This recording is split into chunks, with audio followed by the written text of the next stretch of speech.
Yes, it's time to announcement. ఏ క్షణంలోనైనా Telangana BJP అధ్యక్షుడి ఎంపికపై ప్రకటన రానుంది. ఆల్మోస్ట్ కాషాయ రథసారథి ఎంపిక పూర్తయిందని అనౌన్స్ చేయడమే ఆలస్యమని కమలనాథులు చెబుతున్న మాట. ప్లస్ పాయింట్స్ చెప్పుకుంటూ చివరికి ఆశావాహులు ప్రయత్నాలను ఆపడం లేదట.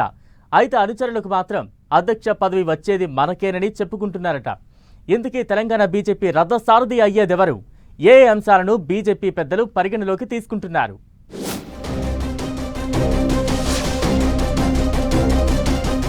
ఏ క్షణంలోనైనా తెలంగాణ బీజేపీకి కొత్త అధ్యక్షుడు. కొత్త పాత నేతల్లో ఎవరికి అవకాశం దక్కబోతోంది? రాష్ట్ర కాషాయ రథసారథి తానే అవుతానని నేతల ధీమా. తెలంగాణ పాలిటిక్స్ లో 3 నెలలుగా ఒక్కటే చర్చ. అదే బీజేపీ రాష్ట్ర అధ్యక్ష ఎంపిక. ఎందరో ఆశావహులు, ఎన్నో ఈక్వేషన్స్, మరెన్నో క్యాలిక్యులేషన్స్ మధ్య 4-5 నెలలుగా తెలంగాణ బీజేపీ ప్రెసిడెంట్ ఎంపిక డైలీ ఎపిసోడ్ గా కంటిన్యూ అవుతోంది. అయితే ఇప్పుడు అధ్యక్షుడి ఎంపిక ఆల్మోస్ట్ పూర్తయిందని అంటున్నారు కమలనాథులు. ఏ క్షణంలోనైనా జాతీయ నాయకత్వం నుంచి ప్రకటన రావచ్చని చెబుతున్నారు. ఈ నేపథ్యంలో రాష్ట్ర కాషాయ రథసారథి రేసులో ఉన్న నేతల్లో ఓవైపు గుబులు, ఇంకోవైపు ధీమా కనిపిస్తోందట. పైకి మాత్రం తమకే అధ్యక్ష పదవి రాబోతోందని చెబుతున్నప్పటికీ అధిష్టానం ఏ ఈక్వేషన్స్ ను లెక్కలోకి తీసుకుంటుందోనన్న టెన్షన్ మాత్రం ఆశావహుల్లో కనిపిస్తోంది.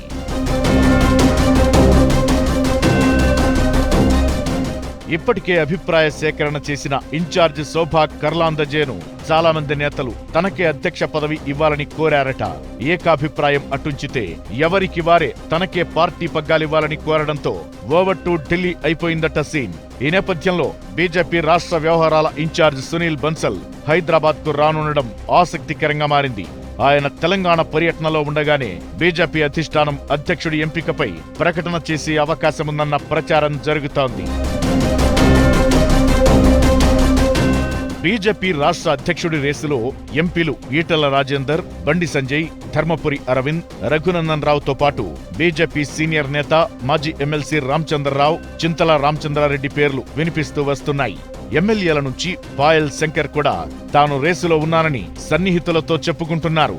ఇక అనూహ్యంగా బీజేపీ జాతీయ ఉపాధ్యక్షురాలు డీకే అరుణ, మరో జాతీయ నేత మురళీధర్రావు పేర్లు కూడా తెరపైకొచ్చాయి. ఈటల రాజేందర్ అధ్యక్ష రేసులో ముందున్నారని ఆయన సన్నిహితులు ప్రచారం చేసుకుంటుండటం పార్టీలో అసంతృప్తులకు దారితీస్తోందట. ఇక నిజామాబాద్ ఎంపీ ధర్మపురి అరవింద్ జాతీయ స్థాయిలో తనకున్న పరిచయాలతో అధ్యక్ష పదవి కోసం గట్టిగానే ప్రయత్నం చేస్తున్నారట. మెదక్ ఎంపీ రఘునందన్ రావు సైలెంట్ గా అధ్యక్ష పదవి కోసం లాబీయింగ్ చేస్తున్నారట. ఇక పార్టీలోకి కొత్తగా వచ్చిన వారి కాకుండా పాత వారికే అధ్యక్ష పదవి ఇవ్వాలన్న డిమాండ్తో రామచంద్రరావు సీనియర్ల మద్దతు కూడగట్టినట్లు టాక్. ఎంపీల్లో ఎవరికి ఛాన్స్ ఇచ్చినా పార్టీ తమ కంట్రోల్లో ఉండదని భావిస్తున్న ఒకరిద్దరు సీనియర్ నేతలు పాయల్ శంకర్ పేరును ప్రతిపాదించినట్లు బీజేపీ రాష్ట్ర కార్యాలయంలో గుసగుసలు వినిపిస్తున్నాయి.